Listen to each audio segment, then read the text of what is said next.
Hello and welcome to the 10th episode of our Moms for Liberty Hamilton County, Tennessee podcast. I'm your host, Tanya, and I'm here with my co-host, Rebecca, and we are here for the kids. First, I want to pray over today's episode. This prayer is the Watchman's Decree. As a patriot of faith, I attest my allegiance first and foremost to the kingdom of God and the Great Commission. Secondly, I agree to be a watchman over our nation concerning its people and their rights to life, liberty, and the pursuit of happiness. Whereas we, the church, are God's governing body on the earth. We have been given legal power and authority from heaven. We are God's ambassadors and spokespeople over the earth through the power of God. We are his world influencers because of our covenant with God. We are equipped and delegated by him to destroy every attempted advance of the enemy. We make our declarations. We decree that America's executive branch of government will honor God and defend the Constitution. We decree that our legislative branch, Congress, will write only laws that are righteous and constitutional. We decree that our judicial system will issue rulings that are biblical and constitutional. We declare that we stand against wokeness, the occult, and every evil attempt against our nation. We declare that we now take back our God-given freedoms according to our Constitution. We declare that we take back influence at the local level in our communities. We decree that we take back and permanently control positions of influence and leadership in each of the 7 mountains. We decree that the blood of Jesus covers and protects our nation. It protects and separates us for God. We declare that our nation is energy independent. We declare that America is strong spiritually, financially, militarily, and technologically. We decree that evil carries no power, authority, or rights in our land nor over our people. We decree that we will operate in unity, going beyond denominational lines in order to accomplish the purposes of God for our nation. And we decree that America shall be saved. We know this country was founded on Judeo-Christian principles. We know the truth, therefore we stand for truth and will never be deceived. We will never stop fighting. We will never, ever, ever give up or give in.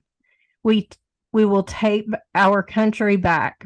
We will honor the one true God, the God of Abraham, Isaac, and Jacob. America shall be saved. This is the scripture that was given with it. Working together with him, we strongly urge you not to receive God's grace in vain by turning away from sound doctrine and his merciful kindness. For he says, at the acceptable time, the time of grace, I listened to you, and I helped you on the day of salvation. Behold, now is the acceptable time. Behold, now is the day of salvation. 2 Corinthians 6, 1 through 2. The Watchman Decree was written and shared by Flashpoint on July 1st, 2022. And the 7 mountains of influence includes media, business and finance, family, education, politics, arts and entertainment, and religion. There's a lot going on in Hamilton County, Tennessee, and Chattanooga. While some of this episode will discuss Hamilton County schools' part in the plans and proposals and those involved, we will be focusing on all local government and their parts in globalizing our city and county. Remember, Moms for Liberty's mission statement is that Moms for Liberty is dedicated to fighting for the survival of America by unifying, educating, and empowering parents to defend their parental rights at all levels of government. Rebecca and I believe that your parental rights are not only being taken away through the public school system, but all local levels of government. that we will focus on today. You can no longer remain silent. You cannot depend on us to call and email representatives for you and represent you. Your voice needs to be heard and your face needs to be seen. There has been quite a lot happening in Chattanooga and Hamilton County for years. To be honest, I was not aware of much of it all until the COVID lockdowns, resigning from teaching, and the hours and hours of research I've done on my own since then, as well as going to school board, county commission, and city council meetings. It has taken a lot of my time, as well as those who are being the gatekeepers of our area. And I just want to say that it is time for the rest of you to wake up and see what is happening all around you. This isn't in another country, nor on the other side of the United States of America anymore. It's right here in our own yards, our hometown. Today, we will talk about the Hamilton County Schools and Hamilton County Commission's plans for community schools, the new plans going in for the districts in Hamilton County, how that ties with the Chattanooga Climate Action Plan, and patterns you need to look for and phrases you need to listen for. So, Rebecca, after I've said all of that, what do you have to say? Well, last night I was actually at a meeting here locally where our local officials were discussing some of the things that you mentioned. They met in Sale Creek at the fire department. It was standing room only. There was probably, I'd say 75 people in the room, maybe more. The news was there. Several people were recording, and Mayor Womp was there. Our commissioner from District 1, Gene Shipley, was there, Gene O. Shipley, and then the RPA was there. So that's the Regional Planning Agency. They are actually working in concert with Chattanooga City. The guy that actually led the meeting works for Chattanooga. So they want to act like this Hamilton County plan and the Chattanooga plan are separate, but you've got the same players in the same room working on the same thing for both the city and the county. And Mayor Womp did say that there's no rush. They're not in a hurry to implement any kind of regional planning overall in the county. And he's okay with having his term be the planning phase and nothing actually getting implemented. But he did make it clear that he is setting the county up for something. So what we should do first is maybe focus on, because they mentioned the schools a lot last night. So maybe we can focus on what you talked about, the community schools and what we're seeing coming down the road. I know there are some commissioners in our county that are not on board with community schools. And for those who want to know the difference in what's happening here in our county, they're trying to create mega schools. So right now we currently have 79 schools in our county. There's some of them are very small community schools. These schools have been around for years. People love them. They're like families. They've got long-term relationships with people in neighborhoods that help these schools. And they're trying to break those up, shut them down, tear them down, and create these mega schools, combining multiple elementary schools together, combining middle schools and high schools. And we know from what we've seen in the news, mega schools create problems such as crime, prostitution, drug trafficking, sexual problems between students and teachers increase. I mean, mega schools are not good for communities. And like I said, there's several commissioners in our county that do not support the mega school model. So we're hoping that the commissioners stand up against this, and the community is already standing up against it. I've seen a lot of stuff online. People are very upset. They're mentioning schools' names, and people are having meetings and setting up meet and greets, getting to know their neighbors more, but to keep this from happening. So I'll read some of the article that came out on Chattanooga Times Free Press. It says school facilities plan at siding raises questions. An ambitious two-phase 7-year, that's important, plan to revamp Hamilton County Schools facilities at a rough cost of $200 million, aims to enhance student experiences, boost system competitiveness, and future-proof the district. Did you say future-proof the district? That's what it says. Okay. Now, a lot of questions need to be answered, and a lot has to happen before the plan unveiled Thursday by Hamilton County Mayor Weston Wamp and Schools Superintendent Justin Robertson at an event at DuPont Elementary School in Hickson comes to fruition. The facilities plan recommends the closure of 6 schools and the renovation or major expansion at 7 others. One of the first conversations that Dr. Robertson and I had during my month of transition last year in August was about convening a group to do a deep dive exploring school facilities, Wamp said. The two created a 7-member working group that included them and the Board of Education Chair Tiffany Robinson, County Commissioner Lee Helton, Jay Price, former school board chair Kenny Smith, and CPA Kyle Bryant. A few main principles guided their conversations during twice-a-month meetings, Wamp said. We knew we wanted to modernize school facilities across the county in a way that would serve students and teachers well, Wamp said during a meeting with Times Free Press editors and reporters on Wednesday. We wanted to be efficient and wise in the way we use taxpayer dollars. At the end of the day, we want to be mindful of growth in the places where it is happening and the places where it isn't happening and be proactive in planning for that. School facilities needs have been a chronic issue in the district dating back 25 years.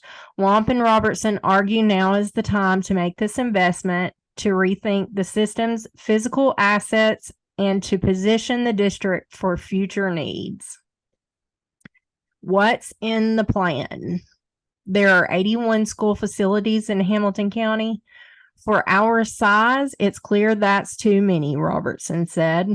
One recommendation is the closure of 3 of 4 elementary schools, Alpine Crest, Hickson, and Rivermont, which will be consolidated into a large school on the current DuPont Elementary site on Hickson Pike. Going from a small, intimate learning community to a mega school environment will be a major change for students and families loyal to their home schools.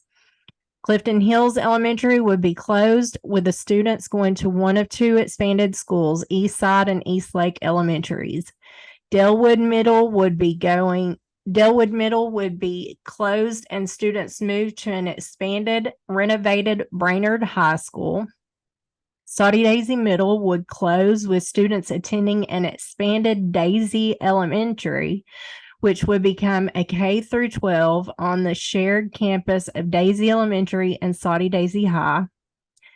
Building out the Golden Gateway property recently purchased by the county as a flagship campus for a magnet-type program is aimed at boosting career technical education in the county. Expanding Thrasher Elementary on Signal Mountain to keep up with growth and renovating schools in Lookout Valley, another high-growth area. Can Wamp and Robertson secure community support and approvals from the county commission and school board to move ahead quickly on this first phase? Plenty of questions arise, such as financing, scheduling, the renovation, expansion work, and future use of schools that could be closed. It might be time to think outside the box with facilities and consider whether the district can offer more after-school programming that could keep at-risk youth off the streets or create tutoring hubs for students who have fallen behind. Phase 2 of the plan calls for adding more magnet school seats that would allow parents more choices and help ensure everyone in the community has an opportunity at a great education. Another area of focus is athletics. Schools across the county have less than desirable athletic resources. Wamp and Robertson are keenly aware that poor athletic facilities put the district at a competitive disadvantage. They want to fix that.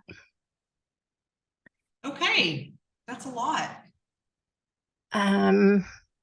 There's one more part. Okay. Leaving a legacy of prestigious public education. If this plan is executed properly, Wamp and Robertson believe it will raise the county's public school system up a weight class enough to compete with private schools in the area. Wamp made education a main priority in his mayoral campaign, and this plan clearly is a centerpiece. But he cannot do it without the cooperation of county commissioners and the school board. What will he do to get buy-in from them? He needs buy-in from parents. They will wonder if their children will be in the best school possible. They will need time to believe in this plan. But overall, Hamilton County is in exciting times. A new chapter could be beginning for our schools and the 45,000 students who will be affected by this plan. Let's see what unfolds. Okay, I have so much to say. That's a lot. We can discuss the entire history of the Hamilton County school system just from this one article. So let's start where you left off. You said it's a new chapter and 45,000 students could be affected by this plan. Did you know that in 1990, Hamilton County schools had somewhere around, from what I understand, 48,000 students in the Hamilton County school system? Now we have 45,000 students in the Hamilton County school system. So you're telling me that 30 years later, our great Hamilton County school system has gone from not 49,000 to 45,000. Where are all the kids? Where are the kids going to school? Well, we know where they're going to school. Parents have pulled them and put them in private schools, and a lot of parents are homeschooling now. So, and can you imagine how much bigger the budget is now compared to then? Oh, yeah. It's what, $500 million plus? And we are the students from that time. So, I mean, I know electricity bills go up and property taxes go up and all of those things, but there's less students, which means there are less teachers. There's probably quite a few more admins, though. Okay, let's go back and go over these schools just so everybody knows what we've been hearing about the revamp.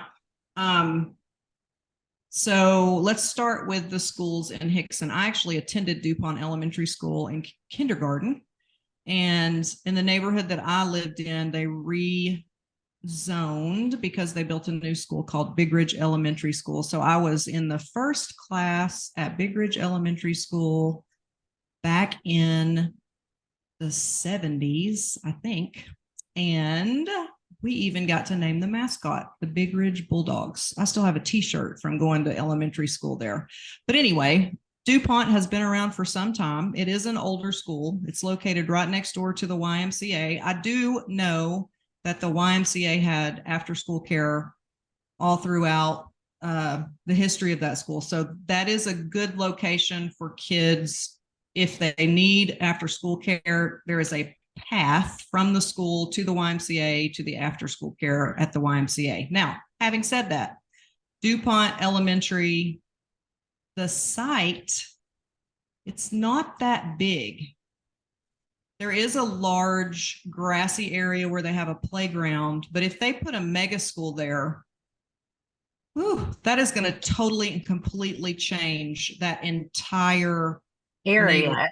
And the traffic there is going on Hickson Pike. It'll be interesting. That'll be a whole nother 15-minute city just right around that school. Yeah, exactly. I mean, and another thing about these mega schools, I mean, we're going to be all over the place here because there's so much to talk about, but in the CAP, in the Climate Action Plan, there is wording about surveying these schools to possibly put solar fields on top of the schools. And solar fields came up at the meeting at Sale Creek this week, and people are extremely upset that the county is pushing this stuff in without getting votes, without getting community input. And, you know, people have done research on this EMF radiation that comes off of these solar fields, the heat that comes off of these solar fields, the damage that it does to the building, the damage that it does to the soil. It's real. And the people.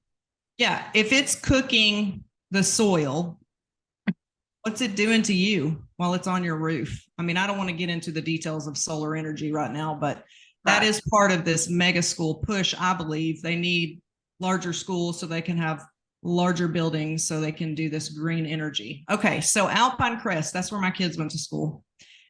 Small community school. I don't know, between 200 and 300 kids go there.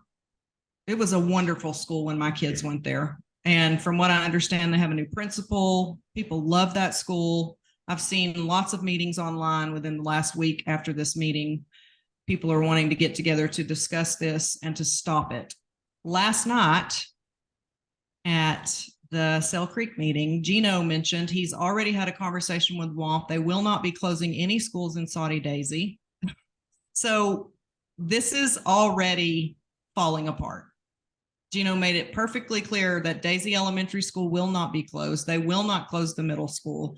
They may build a mega school, but they're not closing the schools that they already have. So, you know. It's interesting to me because, you know, I went to Daisy Elementary. I went to Saudi Daisy Middle School, and I went to Saudi Daisy High School. And if I'm not mistaken, even when I was in high school, these ideas were being pitched around. And that was when city schools and county schools merged, and Hamilton County took over all of the schools here in Chattanooga and Hamilton County. So Saudi Daisy Middle School is one of the oldest school buildings in Hamilton County. You know, they do need a new building, but I don't think that putting kids from kindergarten to 12th grade in that big of a populated area is a good idea at all. I don't see anything good that comes of it other than a few parents that I know that have a kid at each school, and it would make it easier for them to get them to school. You can't keep them separated. You can say that you can, but there's just too many things that go along with these mega schools that red flag, red flag, red flag. Red flag. And if you just want to focus on academics, 30% of the kids in Hamilton County or less can read on grade level. Public school students, this doesn't have anything to do with private school or homeschool. This is the information that's coming out of the state. So public school kids in Hamilton County are well below what they need to be at. And research shows that even though these mega schools may provide a cost savings, large schools have a negative effect on student achievement and graduation rates. The bigger the school, the lower the student achievement rates. The larger the school, the higher the absenteeism and dropouts and discipline problems. And we already have a dismal discipline problem in Hamilton County. They also had a press conference last week about getting SROs in every school because the violence is so bad in Hamilton County school system. And that's related to the curriculum. But totally, we'll get there with that. So I want to go back to that 7 years. What's in 7 years, Rebecca? 2030. That's interesting. So we have some documents that we picked up months ago at the State of the System for Hamilton County Schools, and it is called Opportunity 2030. She's got the book, and I've got the flyer here. So you see Opportunity 2030, and then there's commitments here. And commitments. Every student learns, every student belongs, every school equipped, every employee valued, every community served. What I would like to show you on this is this circle. Portrait of a graduate. Haven't we heard about that in every single board meeting? We definitely have heard it over and over and over again. Academically thriving, solutions oriented, effective communicator, culturally aware and community involved, and resilient learner.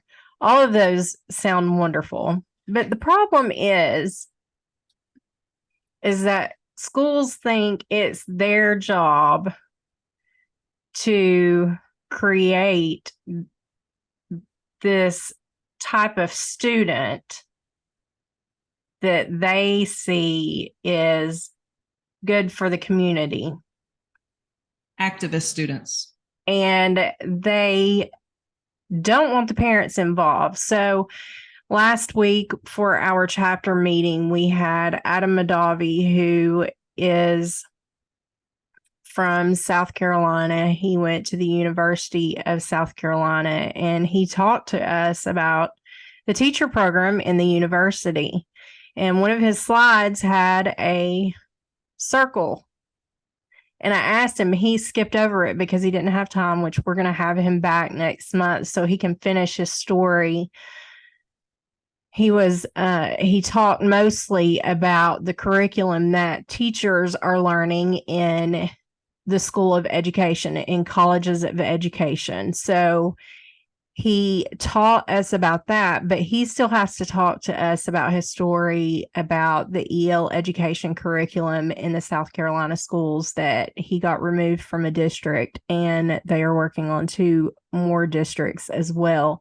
But the slide that he skipped over was a circle with all of those same colors. And at the end, we had questions. And of course, because Rebecca and I have been talking about these colors and these circles and these images that we just keep seeing over and over and over. And we've been talking about it for over a year now. So when I saw it, I asked him when we had questions, I said, what is that circle about? And he went back to it and he said, oh, that's about culturally responsive teaching, which is social emotional learning. And all around it, it says self-awareness, self-management, responsible decision-making, responsible or relationship skills, social awareness. And then it goes out from there and it says classrooms, schools. And then on the outside of that is families and caregivers. Why are parents so far out involved in this social emotional learning model for the schools?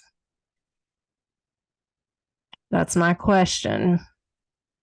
And why do they not want, why wouldn't parents be at the center of the circle and the schools work in concert with parents, because parents have a right to raise their children? So, and the slide says, it's from Castle's Guide to Effective SEL Programs. We've talked about Castle before. It says SEL instruction is carried out most effectively in nurturing, safe environments. We already talked about the safety in the schools, characterized by positive, caring relationships among students and teachers. Students are assaulting teachers. There's quite a few news articles that have come out where teachers are abusing students. Yes, female and male. Yes. And it says to facilitate age appropriate. Well, there's that word. We could talk about age appropriate and culturally responsive instruction. Adults must understand and appreciate the unique strengths and needs of each student and support students' identities.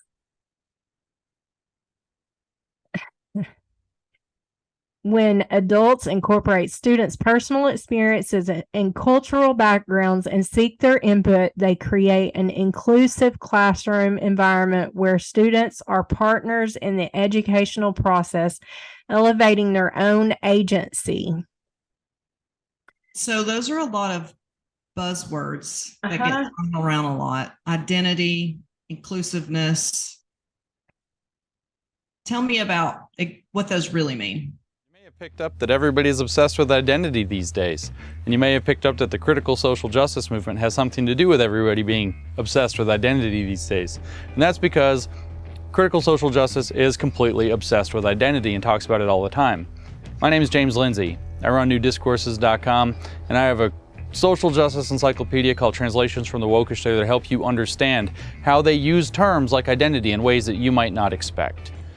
So with identity in the critical social justice theory, there is no individual. Your identity isn't who you are, it's which groups you belong to. There's no individual identity. You're part of a collective or a tribe based on your immutable characteristics. Maybe it's your race, your ethnicity, maybe it's your gender, maybe it's your sexuality. That's who you actually are. And they believe, and they truly believe, that they have theorized identity correctly and that they understand identity in terms of the power dynamics in society, which is why you could call a critical social justice movement identity Marxism, as a matter of fact, and that if you, as a member of that group, don't act or believe in the way that that identity group is theorized to experience the world, if you don't speak into theory as a member of your identity, then you're an inauthentic representative of that identity group. So you aren't you. They take the traits that would make you, you, and obliterate them and tell you that you're only truly who you are if you accurately represent, according to them, the way that your identity group that they've placed you into thinks, acts, and believes, and how it relates most importantly to systemic power that they believe is the organizing principle of society. So you become a representative of identity groups according to how critical social justice activists think about identity groups, not who you are. That's what's the entire story. I was going to say most important. That's the entire story of your identity in critical social justice. The language has been stolen. The definitions have been stolen. And this culturally responsive teaching, when I was in college in a teaching program, I thought that's going to be so great. We'll get to talk about all of these different cultures and share each other's experiences, but that is not what is happening. No, culturally responsive teaching. I heard you say it was SEL. Culturally responsive teaching is CRT. It's critical race theory. Well, CRT is part of SEL. Correct. So is cooperative learning and project-based learning, which I've talked about before. I don't know if it was on a podcast or not, but it is no longer a teacher-learner environment. It is a dialogical model where a teacher poses a question and students come to know their own answer. So basically, students are teaching themselves. And then the third part are students co-teach with the teacher. So there's no respect for the teacher. Teachers are not allowed to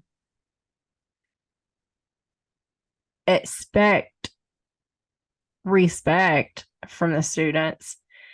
It is putting the teacher and the students on the same level. So you can imagine the behavior problems that come out of that.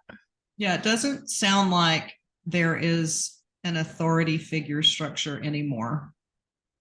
No. And from what we understand, a lot of these teachers are being trained in universities under this teaching model that is teaching them all of these new ways of teaching and new ways of thinking. And they're coming from other states. They're coming into our school system. And they're telling the students, we've heard testimony just this week from a parent. They're telling the students, you listen to your teacher, you do what your teacher says.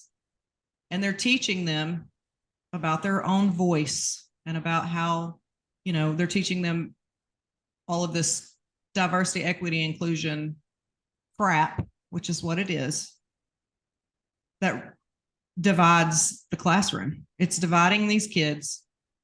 Brown kids and white kids is the focus. And when you're constantly focused on the color of skin and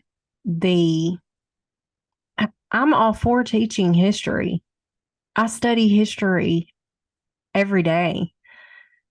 But these kids they're not born with a racial lens on, like people say with critical race theory, saying that they've got some form of racism, they're born with it. That's not how it works. No, and it's upside down and backwards. We're supposed to think on things that are good. We're supposed to encourage our children.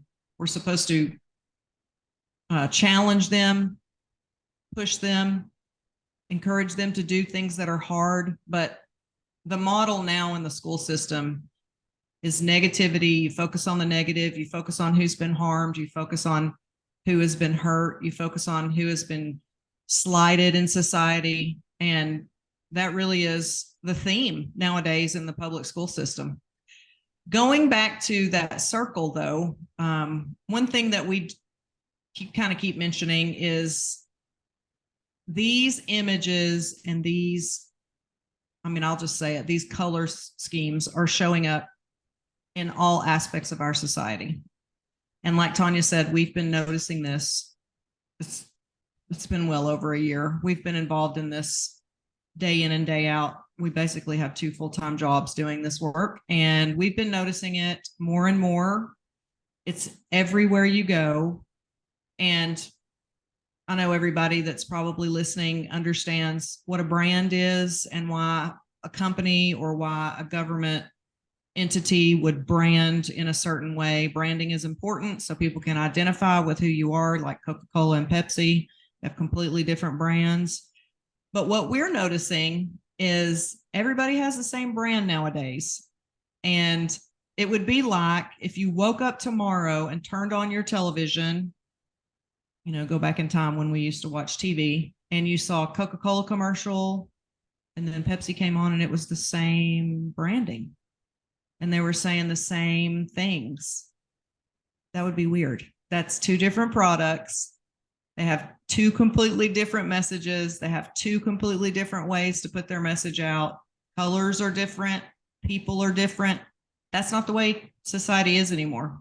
Tanya mentioned those 7 mountains. We could go through every one of those 7 mountains and show you the same brand. Here in Chattanooga. No, Here in Chattanooga. In Hamilton County. We've been asking around about other cities and counties because we want to know if it's happening there as well.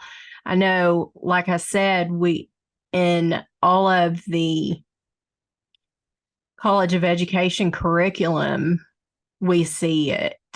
So since we are looking through public school information a lot, we see it. But now we're seeing it in our county proposals and our city proposals as well, not just the public school system. So, and it looks the same, and it's got the same people. So, I mean, it's in the health department. It's in the regional planning agency. It's in the climate action plan. We found it in some nonprofits. Opportunity 2030 with the school system, of course. And Tanya and I are both Christians, and we're coming at this from a Christian worldview, of course. We understand that a lot of people in the school system are not Bible-believing Christians. We understand that. But people need to have discernment, and people need to pay attention to the patterns that are going on around you. If you don't believe in God, that's your business. You're going to have to answer to that someday. We're going to have to answer to it too. But we have eyes, and we believe that God gave us, it's called an eye gate. He gave us discernment, and we're supposed to use our eyes, our ears to notice things. We're supposed to pay attention to what's going on around us. And if things are repetitive or you see patterns, you need to pay attention, because that means there's a greater work going on. It's not just individuals branding their items. There is a greater work going on in this world right now. And God gave us mouths too, a mouth gate. That is true. To use to talk to one another about what's going on. And that's what we're trying to do here. Trying to share with you what we have discerned and give you some information and for you to look at it. And I know some of it's not easy to see or accept, but this is the thing. That's why I said at the beginning, it is not good enough anymore for me and Rebecca and the handful of other people here in Chattanooga and Hamilton County that show up at school board meetings, city council meetings, and county commission meetings. It is not good enough anymore for us to stand in the gap and speak on your behalf. They don't think that you care. They really do not think that you care. So it's time for you to say what you care about. It's time. The time is now. It's been past time. And I will admit I was asleep. I didn't know what was going on. And I'm trying to catch up every day. And we look at this opportunity 2030. By now, most of you who are listening to this have heard of Agenda 2030. And 2050. I mean, and that Chattanooga is a WEF city. It is a WEF smart city. That's not conjecture. That's not conspiracy theory. It's on their website. We'll show you that. Last night at that meeting, the man that was running the meeting, somebody, they had a question and answer session at the end, and people started slowly asking questions. And this lady spoke up and asked what a lot of people in the room were wondering. It was one of my questions as well. Is the regional planning that's being done for the county associated with the 15-minute city planning that's being done in the city? And the guy that was presenting basically laughed her out of the room. And he made a snarky comment about how nobody was going to get their cars taken away, and there's no such thing. Well, I've got a video of Tim Kelly, and I'll show it here in just a minute, saying that the Chattanooga will be a 15-minute, he calls it a park city, but he said it was going to be a 15-minute city. The city of Chattanooga is becoming a 15-minute city, what they call that. Are we part of this? So first of all, I'll tell you, we do planning for Chattanooga, and it's not going to be a 15-minute city. I call Hamilton County and Chattanooga about a 1-hour county. I mean, it took me about 40 minutes to get here. So it's a whole. But you know what I'm talking about. 15 minutes. I know exactly what you're talking about. I promise you. Keep your car. We really need to lean into that and kind of double down on all the outdoor assets and green spaces that Chattanooga already has. Can you give us a specific example of some neighborhood or park that we're going to see a real big difference in? Well, we need more park assets across the city. One of our goals is to make Chattanooga a 15-minute walk city, so that actually 10 minutes that anybody can walk to it. And more people are becoming aware of what these governments are doing around these 15-minute cities. I like to think about it this way. If the World Economic Forum, what is a 15-minute city? If the World Economic Forum could lay out its perfect design for humanity, it would look like this. You would never leave your house. You would get rid of your car. You would ride your bike everywhere. You would walk to everything you needed within a 15-minute radius of your home, right? The pharmacy, the grocery store, grandma, everything, the school, everything would be within 15 minutes of your home. A quick bike ride, a 15-minute walk. Well, earlier this month, thousands of protesters hit the streets of England to express their hostility towards this concept of the 15-minute city. And if you think this is something out of a fantasy world, it's not. It's actually already been rolled out in a number of cities around the world, in Barcelona, in Melbourne, Australia, parts of Melbourne, Paris, and Milan. So this is already a reality. And they're continuing to push this out in more and more World Economic Forum controlled countries. And protests in England over the past few days capturing this sentiment. Here's Lawrence Fox, who was one of the people interviewed during these protests. He's the leader of the Reclaim Party in England. So I don't know where you come down politically on this guy and what your thoughts are on him, but listen to what he says about the protests specifically in Oxford. Listen. So why have you come here? I've come here because I object to being told where I can and can't move in society. I think it's really unhealthy. I think that what's happened is post-pandemic, the powers that be in the government have got this desire to control our movement, our speech, everything. And I think it's really dangerous that there's a grandmother who's picked her kid up from school and she's got to go 12 miles around the ring road to pick up a grandchild. It's more pollution, it's not less. What the county council would say is this is a traffic calming measure. Yeah. That's all they're interested in, is trying to reduce congestion in the centre of this medieval city. But why would a council get to tell a person, A, city is mostly ridden by bicyclists. I spent 10 years working here. And B, why does the council have a right to tell someone where they can and can't travel? It shouldn't work that way. We should be making a freer world for everybody every single day, where you're freer to move, you're freer to speak, and you're free to choose what you do with your life. Isn't the way government works that you elect representatives and they make decisions about the rules? This is not a popular. Look at that. Does that look like the council of government? 90% of the people in Oxford oppose it. They oppose this in the same way as they oppose Sadiq Khan's ULEZ scheme in London. They oppose this stuff. And we all see what's going on around the globe with these rollouts of these 15-minute cities. And when you are linked up with the UN and the WEF, the World Economic Forum, this is a global initiative. This is not local anymore. This is about implementing a global initiative in Hamilton County and Chattanooga, Tennessee. In our hometown. And there were a lot of people there last night, Tanya. I was impressed. So I've been to a couple of town halls. We have lived out here in this part of the county for several years now. We used to live down in the city. Thank God we're not there anymore. And it's growing. The people are coming out more and more. The word is getting out. There are networks that have been formed now. People are getting to know each other. The city that I live in is pretty small, but like Mayor Wamp mentioned last night, Hamilton County was formed about 5 miles from where I'm sitting right now. Back in 1819, Ray County established Hamilton County.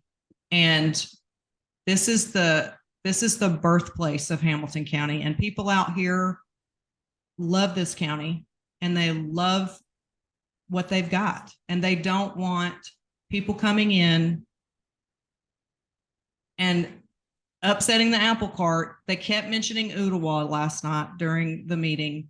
They kept saying, we don't want to do to District 1 what's happened on the other side of the county. Well, let me tell you, there are people over there. There are patriots over on the other side of the county that did not want that to happen. And the history on the other side of the county is that the county commissioners ramrodded all of that through under their noses, and they were fighting it tooth and nail. And they have stopped a lot on that side of the county. But there are people over here on this side of the county that own a lot of land, and they're not going to let it go without a fight. So I'm actually encouraged by what I saw last night, and I hope that more and more people start talking about this, more and more people get informed. I will be doing open records requests on all of the information that was shared last night, because we need to know what's going on with the finances as well. Well, RPA, just to give you some information on them, is on the second floor at the City of Chattanooga's DRC building at 1250 Market Street. They are the regional planning agency over Hamilton County and the City of Chattanooga. So they are working together.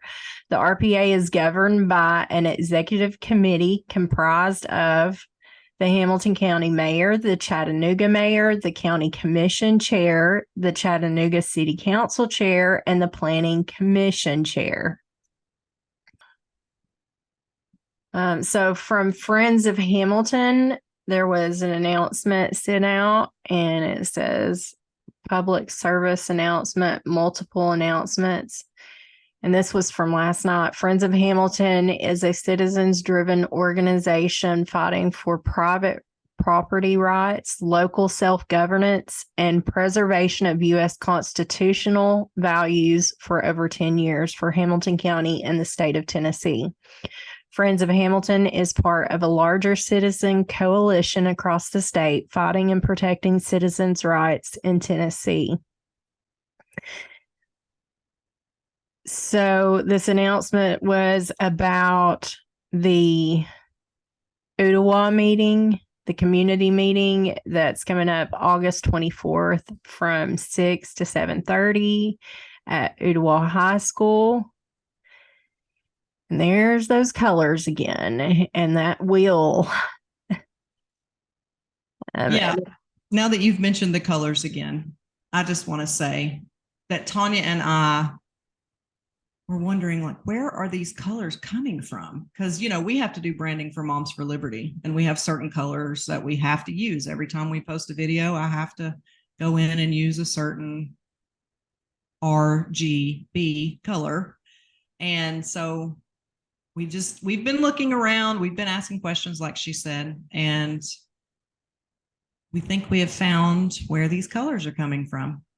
Anyone that's ever worked with graphics on a website, a banner, a flyer, whatever it might be, anyone that's ever worked with graphics, you know that there is a certain number for the color code for the brand. So, and nobody's brand is exactly the same. You know, you may have red and yellow, like we have. Well, let's say we have blue and yellow, or gold and white. I've noticed lately that a lot of other patriot groups are using blue and yellow and white, but they're not exactly the same. It's not the exact same color. Jade. But what we are seeing in all of this media and all of these handouts that we're getting, you know, we started noticing it in the school system, because Hamilton County school system did not used to have these colors. It changed at some point. I'm sure some of the older staff members that have tenure know when this changed, but you know, like this started around 2018 with the blue and white. Okay. And then 2020, those other colors started coming in. Gotcha. So here's like blue, yellow, magenta, and some color of green. Those aren't primary colors. It's unique. And, you know, we can show you other graphics. We can go through and show you graphics from our local health department, uses those same colors. And we will go through and show you. We will take time to scroll through and show you some images with all of these different colors. But there's this map with areas. And those colors. Some people were asking, what is this, the Hunger Games? I don't know. Yeah, they've divided Hamilton County. So Hamilton County has 11 districts. And so you have 11 commissioners, you have 11 school board members. When you go to vote, you vote for your district locally. But now we've been divided up into areas. Mm-hmm. There's 13 areas. It says, think about our growing community in 10 years from now. What is most important to you? Civic places, parks and open space, transportation. There's no car there. There's a bicycle, a bus, and a walker. Housing, commercial, jobs, and industry. And in the middle of that, it says advancing great places. Why should I get involved? Our great community is shaped by the people who live, work, and play here. Plans will address many topics and include specific actions to make our county more prosperous and livable as it grows. Wow. That's sustainability. And that's rude, because the people that were there last night, we are, where I live is very livable. It's beautiful. It's rural. There are farms out here. People take care of their land. Well, they're wanting to come in and put a river walk. They're wanting to do that through the whole county. Mm-hmm. So can you imagine all the places they're going to have to uproot all the way down and up the river from the city of Chattanooga?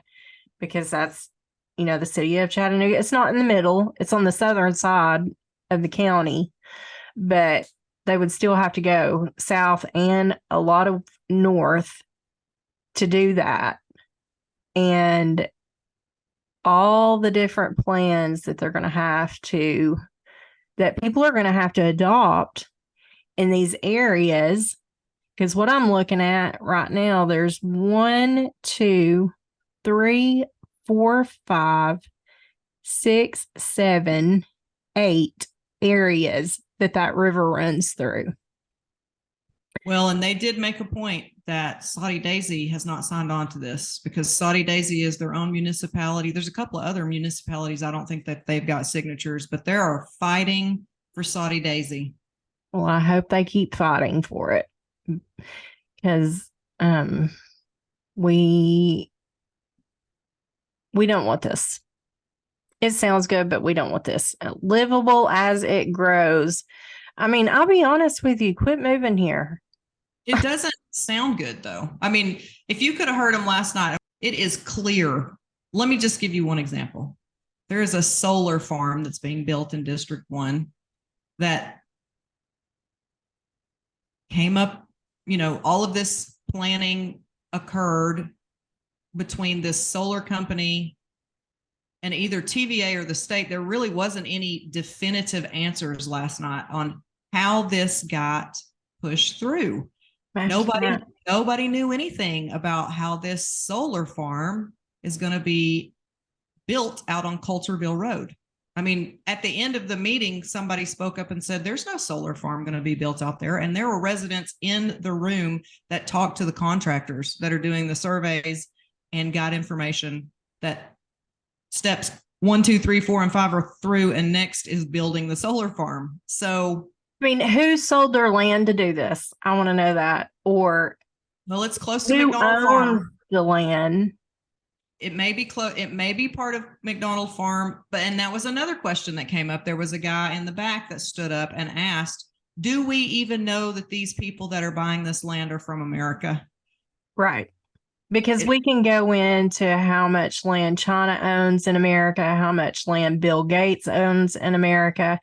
And Bill Gates owns a lot of land here in Tennessee. So, and it's usually around the waterways. Speaking of Bill Gates, what do you want? Do you want to talk about the Bill Gates funding that we just found out about? Sure. We'll post these public meetings. There's a list of them. Sell Creeks has already happened.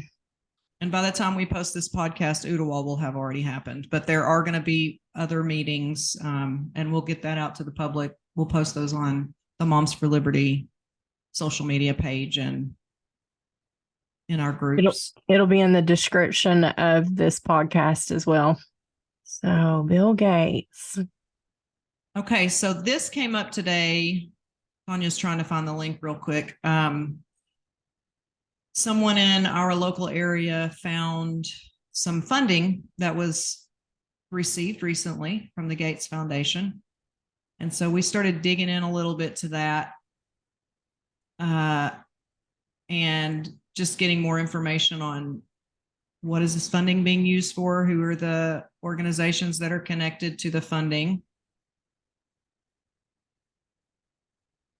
Well, this one from Tennessee Public Education Coalition, it's a Twitter post, and it says TISA, TISA,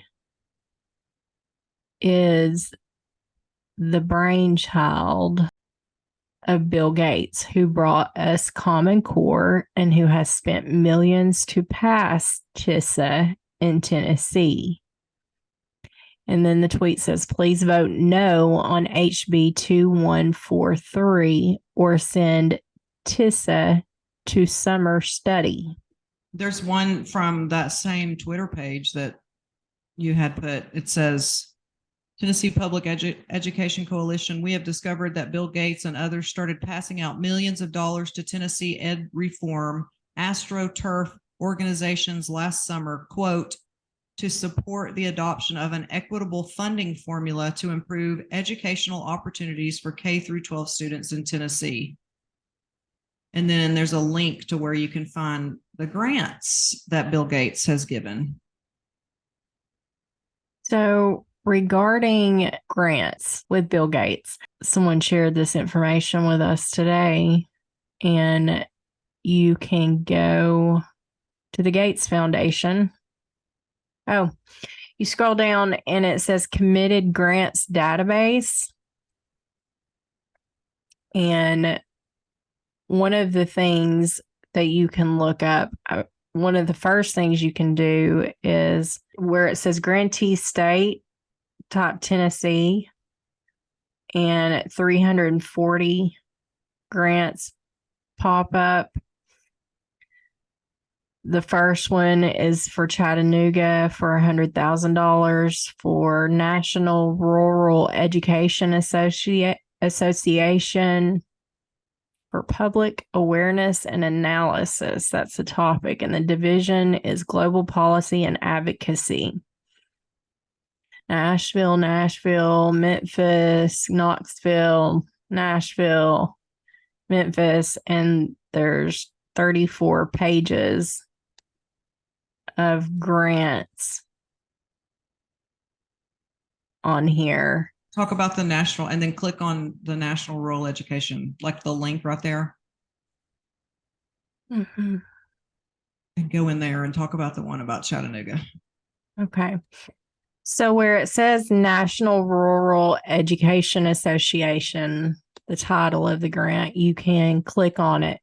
And another webpage comes up, and then it says there is a grantee website. So you can click on that. And it goes to the nrea.net.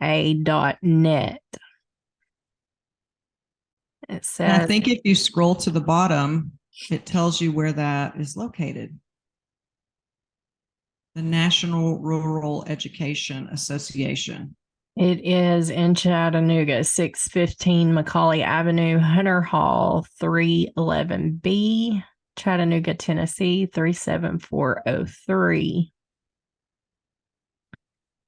It says members in 50 states and 5 countries, 240 university or college members, 9.7 million students enrolled in rural schools, 42 state affiliates. And then aren't they having a conference here this year? Yeah, so underneath it says become a member, podcast episodes, member login, legislative updates, conferences and conventions, research and agenda. So under conferences and conventions, there is a national forum to advance rural education, November 16th through the 17th, 2023 at the Chattanooga Marriott downtown.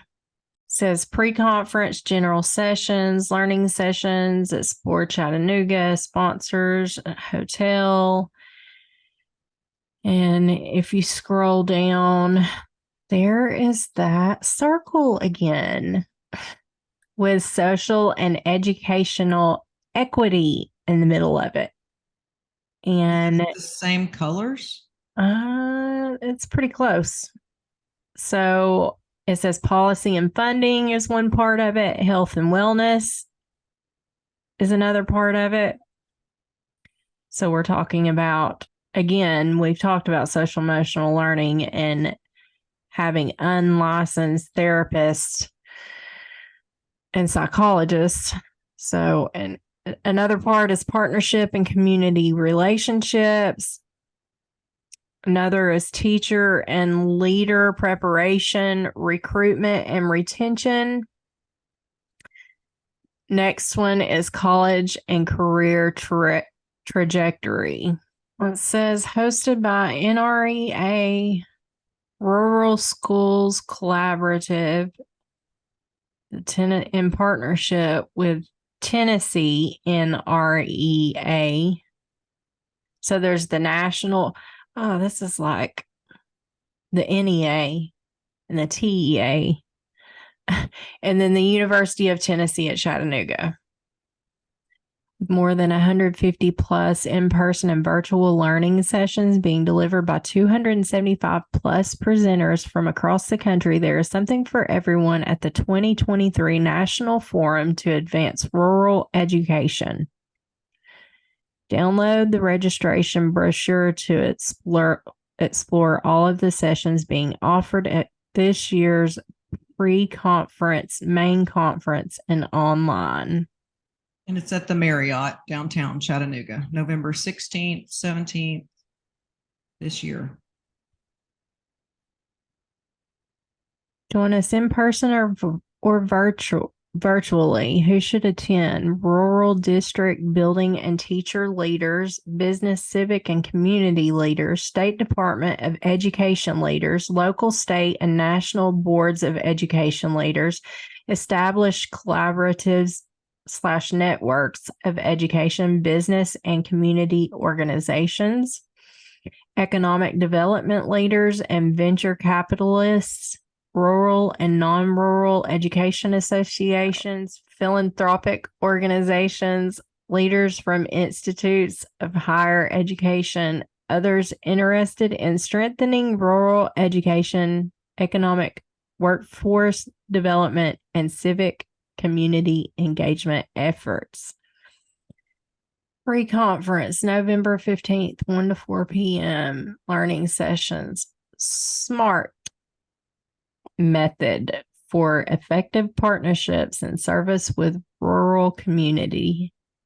It says the program's goal is to create equitable, resilient spaces in schools and communities through partnerships and service pathways of tutoring, teaching, and mental health support with rural communities. So wonder if they're linked up with them putting clinics in schools now. Yeah, the whole child model. Right. It's definitely what it looks like. It says hear about implementation lessons from year 1 of Care Corps service curriculum and how they will build on future forums that will focus on the rural cultural wealth framework, equity and resilience for AmeriCorps volunteers serving in Eastern and North Carolina.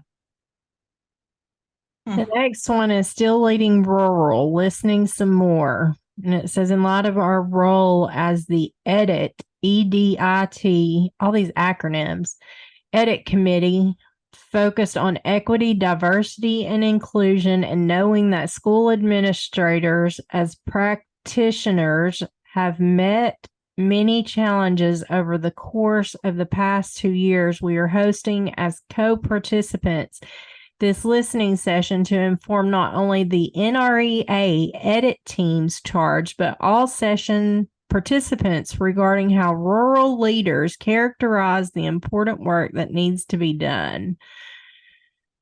Looks like most of this is about diversity, equity, and inclusion. And data. Down here it says condition of education in rural areas, data from education across America's resource hub. So they're collecting data. Using data from the resource hub, representative from NCES will present the condition of education in rural areas and highlight differences in educational experiences and resources, as well as student outcomes between rural and urban status. The representative will also explore the resource hub that is available for stakeholders to gather data that is important to them and their communities. I wonder where they're getting this data. Surveys, anyone? NCES stands for National Center for Education Statistics. REAP. REAP is the United States Department of Education's Rural Education Achievement Program. Oh, so they're linked up with the federal DOE. Yeah. Well, it's the National Forum to Advance Rural Education. I think the people in the rural areas really just want to be left alone. That's what it sounded to me like last night. Recognizing, this is on page 11, recognizing risk and providing mental health resources to rural communities. According to the CDC, 1 in 5 students have contemplated suicide and 1 in 10 have tried. Sadly, suicide rates in rural communities are 45% higher than those in metro areas. Those numbers are steadily increasing. The U.S. Department of Health and Human Services reported that 65% of rural communities do not have practicing psychiatrists and 47% do not have practicing psychologists. Gain perspective on the statistics and the latest research regarding mental health access for high-risk and native populations of the rural area. Learn how to recognize students in need of support and no-cost accessible solutions that have helped increase mental health access and the impacts they have made. Look, I'm all for mental health options, but I am not for medical being done in the school. No, not by people that are not clinicians. And it's 2023. It doesn't matter where you live. You can get a counselor. There's virtual healthcare. If you need counseling, you can get a counselor. I mean, I think that's the way it's always been. People in the country go to the city. There might be one doctor in town that treats you for all your ailments, but if you need a specialized service, that's the way it's always been. That's why people live in the country, so they don't have to be around all that stuff that's in the city. Oh my goodness. I mean, I'm just overwhelmed by as multi-identity concepts. I see that. Rural spaces as multi-identity contents. And then the one above it says, cultivating and sustaining research practice partnerships in a rural context, exploring conditions for success. Help bridge the gap between research and practice in education to promote more effective evidence-based approaches to teaching and learning. Bringing together a diverse group of individuals, including researchers and practitioners, this section will feature an interactive dialogue to share experiences, insights, and strategies regarding RPPs in rural areas. Research practice partnerships.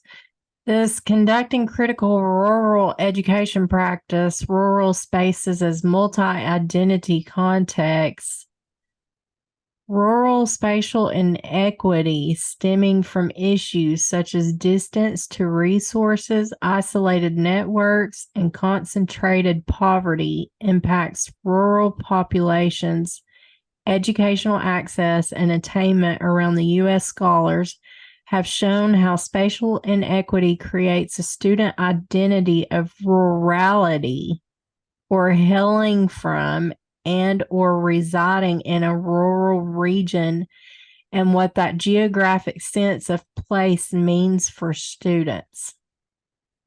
However, rural spaces are not monolithic and rural students' educational experiences vary based upon additional identities they hold along with rurality, such as class, race, sexuality, gender, disability, and more. Discover how rural spatial inequity manifests and shapes rural student identity in education and how participants can utilize theoretical frameworks. Why are we utilizing theoretical frameworks? Because they want to give, for example, intersectionality, cumulative disadvantage, and multiple identity theory, to consider the nuanced ways rural spatial inequity manifests due to rural populations' additional identities. For the love of God. So they want to give rural students, country students, a marginalized status so they can get more money? Is that why? So they can give them one more little check mark along with their class, race, sexuality, gender, disability. Now they have rurality, an identity of rurality. What in the heck? Let's go back to the beginning of where this came from, a grant from Bill Gates. Yeah. I don't think he has anything. He doesn't know anything about living in a rural community. Well, he can pretend like he does, but he doesn't. That paragraph you read, I mean, it is very disparaging towards rural students. It is. And I'm pretty sure that they just want to be left alone. I'm pretty sure you're right. Let's keep looking. Oh, here's a grow your own strategy in rural schools for teachers.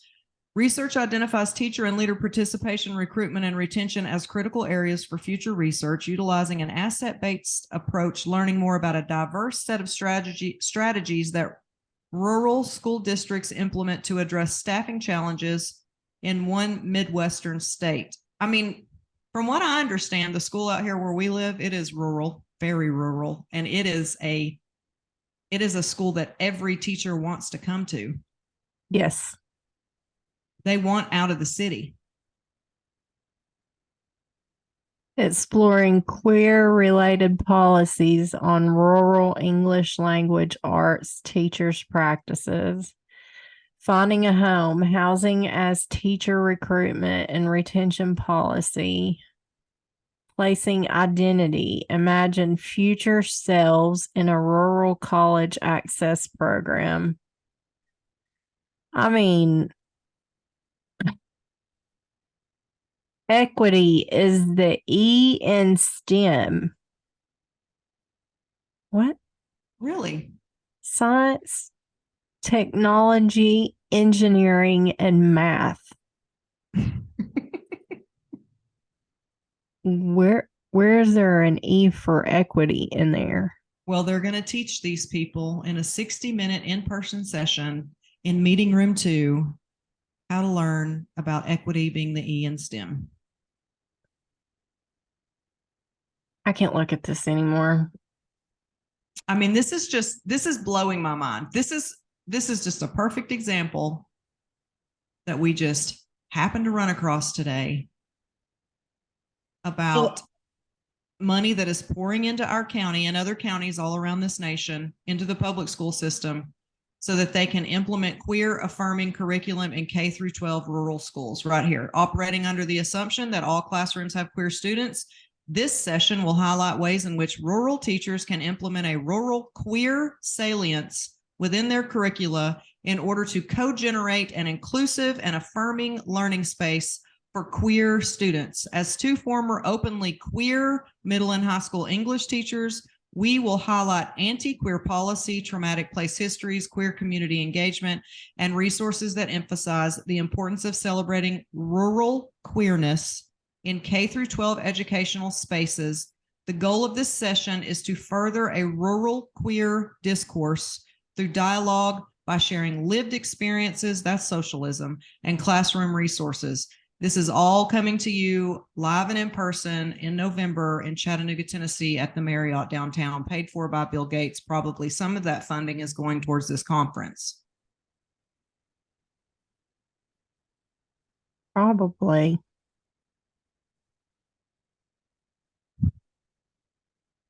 Okay, and it just keeps going on. The further you get into it, the more it's getting into this. Partners in care, expanding access to school health through telemedicine. Yep, it's getting into that more of what Adam was talking about last week, the whole child model. cradle to grave, Mm-hmm. expanding school services, creating equity and opportunity, building equitable communities with rural youth. It sounds a lot like the CAP. Look here, moving the STEM CTE conversation to student workforce career development. That's completely socialism, and that's what WAMP's doing with that new school downtown. Mm-hmm.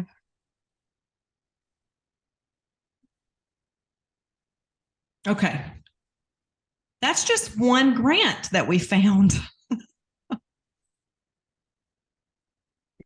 Go over the other grant that you found, the one that, let's see, it was in Nashville, and it was $1 million from Bill Gates.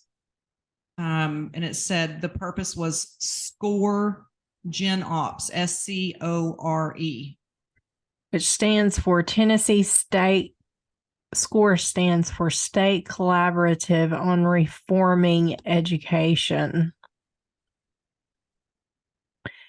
When you go to that grant, yes, it is $1 million.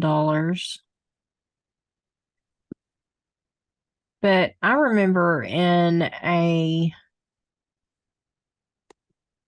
board meeting that we were at, they were talking about SCORE representatives and teachers from SCORE coming to Hamilton County. Well, that was because they've had so many teachers resigning. They were trying to find teachers anywhere that they could.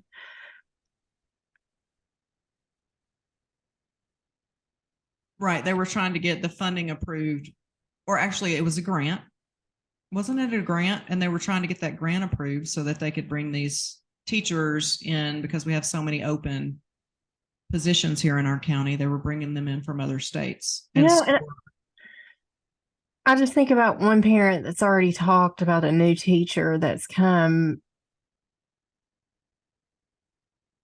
and she has a biracial daughter, and she's trying to teach her child critical race theory. And I mean, this is so frustrating because we have a law, a prohibited concepts law. Why? I don't understand. I really don't understand. On the SCORE website, it says student-focused, research-based, mission-driven SCORE drives for changes that transform education. That word transform, transformative.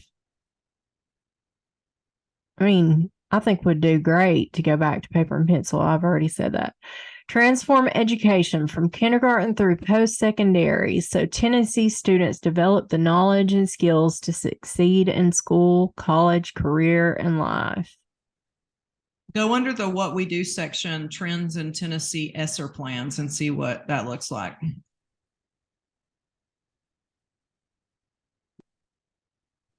The header says the Federal Elementary and Secondary School Emergency Relief Fund, which is ESSER. AJ has done a lot of research on that. Mm-hmm. Support for school districts to carry out plans for educational recovery from the pandemic. SCORE analyzed the ESSER plans for Tennessee districts to better understand how districts are allocating these federal fund resources through 2024. And they have a dashboard down there. Look at that. There's those circles and colors again. Yep. Maybe we can drill down and look at Hamilton County, Wilson County, and Williamson County. Those are the counties that have Moms for Liberty chapters. Just see what their demographics are. Let's see. I mean, I'm just trying to figure out why Bill Gates is sinking so much money I think we know. into education and why it's not in the budget. It's on top of the budget. So they get the 500 million plus from the property taxes in our county. And then on top of the budget, they get these grants from all over the place, not just from Bill Gates. Right. And I did an open records request on that, asking for grant money, taxpayers' money, private money, nonprofit money. And they sent me a response that was like 3 pages. So I drilled down on the Hamilton County data. It says total enrollment in Hamilton County is actually 43,273. Per pupil expenditures, $10,850. And they spent most of their money on facilities, foundations. They did spend about 31% on early reading, which was more than, if you compare that to the state of Tennessee, it was more than the state of Tennessee. Right. The state of Tennessee says 26.9% is on facilities and 10% is on foundations. I don't know what that is. Yeah, we need to figure out what foundations is. All right, let's look at Wilson County and see if they. So we got 142 million here in Hamilton County. Oh, wow. Wilson County only got 19 million. And they spent almost 50% on early reading. That's good. Mm-hmm. They only have 18,000 students. Ooh, Williamson County. Wow. They got 8.2 million. And they spent 75% on interventionalists. That's awesome. And they have 39,000 kids. I would love to see their reading scores compared to ours. Bet we can look that up. Wow, they have a reading rate of 59% proficient in Williamson County. Okay, so now that we have had a chance to dig into some of these grants and look at some of these teacher trainings and see where this money's going and see, we're going to circle back like that redheaded lady that used to be the press secretary used to say. And we're just kind of looking at the overarching theme for all of these programs, all of these initiatives. And we're going to go back to this circle that Adam showed us and this color scheme and how they've got the parents on the outside of everything.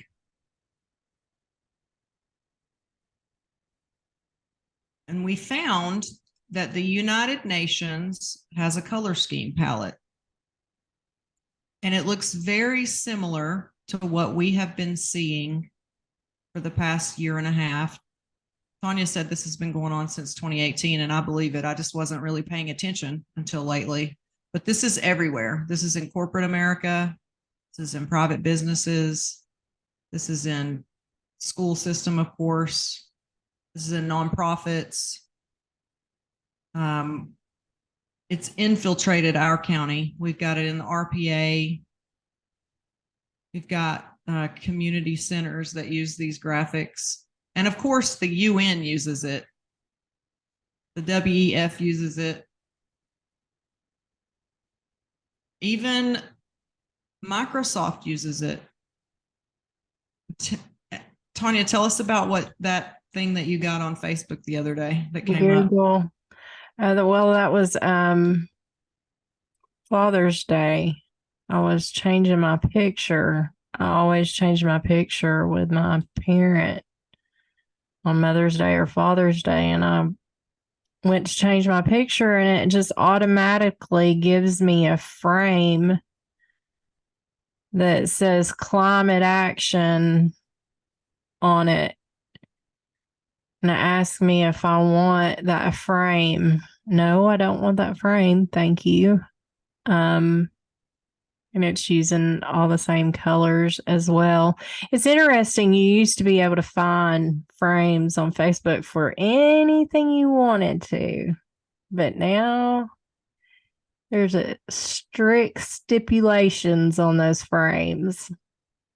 Yeah, that's how you used to be able to find like-minded people. I know my daughter had some frames in the homeschooling movement at one point, and she got thousands of friends just by putting that frame on her picture on Facebook. But yeah, like you said, that's very controlled now. Mm-hmm. So, I mean, kind of what we wanted to bring to light here today is there is an agenda. It's an overarching agenda. It's taking over our schools. It's taking over our governments. And we just are asking everyone to pay attention. If you see something, say something, talk to your friends, just if you go to work, if you work at a big company, go to work, just pay attention to what the color palette is. Does it match what the government is rolling out nationwide?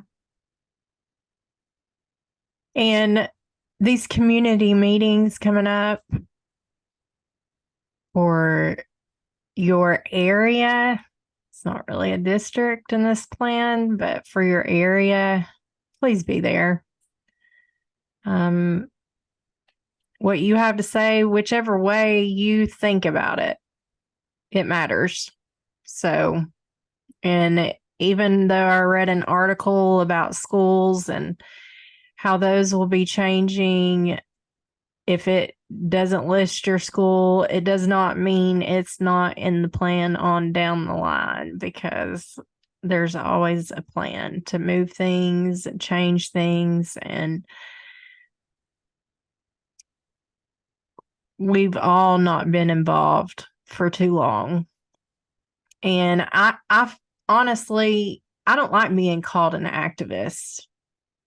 I don't really want to be involved in politics, but we've gotten to a place where these people, these elected officials, are making plans and doing things behind closed doors that no one knows about, and they're doing it without the voice of the people, and they are not representing the majority of the people in this area.